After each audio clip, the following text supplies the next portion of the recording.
জগন্নাথ বিশ্ববিদ্যালয়ের ছাত্রদল কি করছে দেখুন।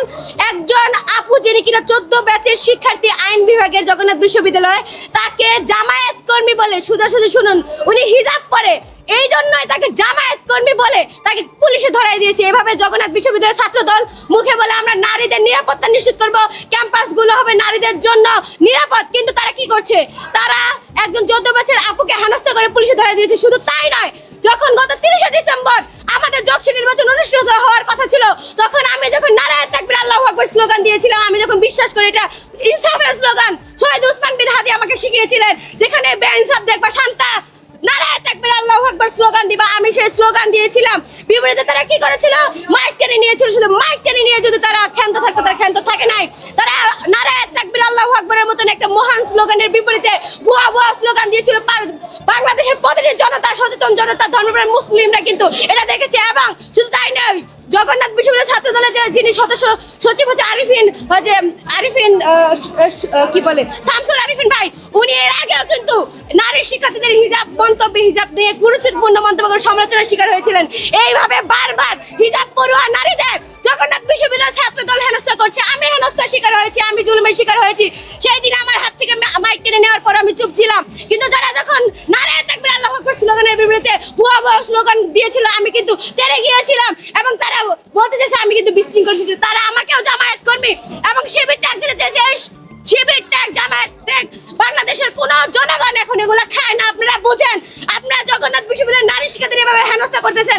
আপনারা চতুর্থ পঞ্চম ব্যাচের যে শিক্ষার্থী আছে, ওনারা মানে 14-15 না, ওনারা হচ্ছে চতুর্থ এবং পঞ্চম বছরের শিক্ষার্থী। ওনারা কিন্তু জগন্নাথ বিশ্ববিদ্যালয়ের এখন ছাত্র নাই। এই অছাত্ররা কিভাবে জগন্নাথ বিশ্ববিদ্যালয়ের শান্তি শৃঙ্খলা নিরাপত্তা নারীদের জন্য হুমকির শিকার হচ্ছে বাংলাদেশের মানুষ দেখেন। জগন্নাথ বিশ্ববিদ্যালয়ের শিক্ষার্থীরা দেখেন, আপনারা ভোটের মাধ্যমে এইসব অছাত্র কুছাত্রদের আপনারা হচ্ছে রুখে দিবেন। এবং আপনারা জানেন তাদের যে প্যানেল আছে, ঐক্যবদ্ধ নির্ভীক জবিয়ান প্যানেলের যে প্যানেলিস্ট বৃন্দরা আছে এবং ছাত্র দলের সাথে মিলে তারাও কিন্তু ভুয়া ভুয়া স্লোগান দিয়েছিল। আপনারা যে বলবেন যে ছাত্রদের যে প্যানেল দিয়েছে সেটা ইনক্লুসিভ প্যানেল, কিভাবে ইনক্লুসিভ হয়? কেউ একজন ক্ষমা চাইছিল?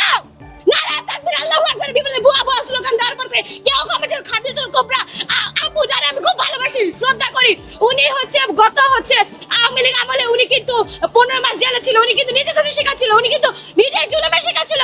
কিন্তু যখন নারায়ে তাকবীর আল্লাহু আকবার স্লোগান দেওয়া হলো, সবার আগে কে না করতেছে সবাই দেখছে না? আমি এতক্ষণ চুপ ছিলাম, আমি কিচ্ছু বলি নাই। আপুরেও শ্রদ্ধা করি, এই জন্য আপুর বিপরীতে কিচ্ছু বলি না। কিন্তু আপু, আমি আশা করছিলাম আপনি বলবেন, আপনার ছাত্র দলের বাইরে গিয়ে বলবেন যে তোমরা এটা ঠিক করো নাই, ক্ষমা চাও, এক্ষুনি ক্ষমা চাও। আপনি ক্ষমা চান নাই।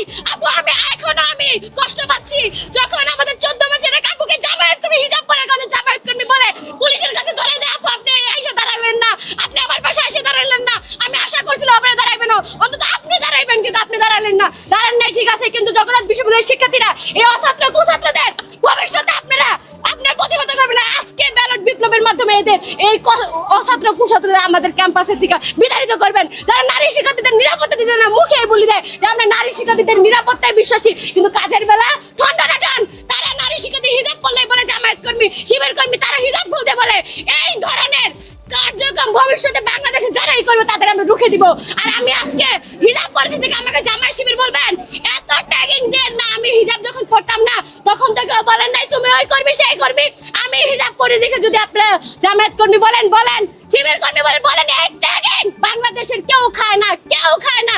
আপনারা ভবিষ্যতে অপ্রাসঙ্গিক হয়ে যাবেন, অপ্রাসঙ্গিক মনে রাখেন। নারায়ে তাকবীর আল্লাহু আকবার।